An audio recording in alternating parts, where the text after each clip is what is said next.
Petits, grands, gros, gris, rouges ou verts, petits oiseaux de toutes les couleurs, on les trouve à Cugand, au siège de l'association ornithologique Loire-Vendée et au domicile de son président. Cacatoès, perroquets, haras du monde entier, c'est là un musée de plumes et de becs hors du commun.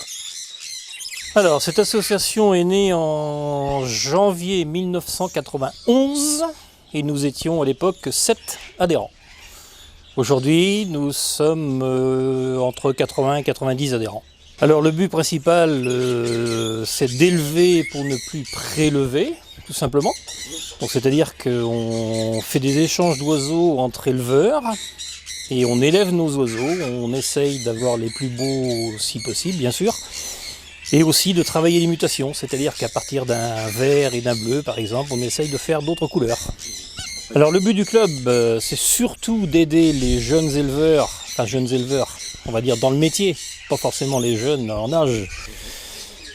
C'est de les aider à tout simplement à élever les oiseaux, les faire reproduire et essayer de travailler au mieux les espèces. Alors là, il y a une réglementation qui est très précise là-dessus, on n'élève que les oiseaux exotiques. On n'élève pas les oiseaux indigènes, les indigènes étant les oiseaux de la nature chez nous. Et la réglementation est quand même très stricte. Il faut savoir que dans l'élevage des perroquets ou des grandes perruches, on est limité à certains quotas, voire limité, on va dire, à des certificats de capacité et autres ou demandes préfectorales pour élever les oiseaux. Et ce qu'on essaye aussi de faire, c'est de faire participer nos adhérents aux concours départementaux, nationaux, régionaux et voire mondiaux. L'association ornithologique de Loire-Vendée, qui réunit souvent ses adhérents, a récemment obtenu une distinction, le prix international pour l'une de ses pensionnaires. Alors déjà l'an dernier, nous avions 2 championnes du monde. Donc le championnat c'était à Tours, donc en France.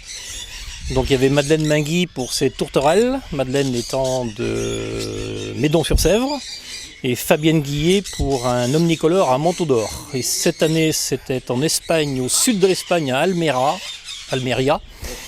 Ouais. Et là c'est Laurent Morillon pour 2 petits oiseaux exotiques. Donc il a été champion du monde et vice-champion du monde.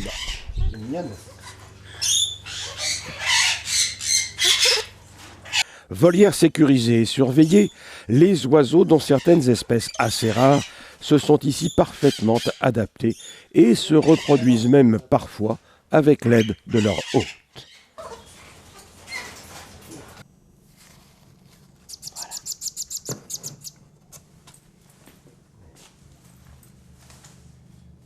Donc il a 11 jours et il doit faire 11 grammes à peu près.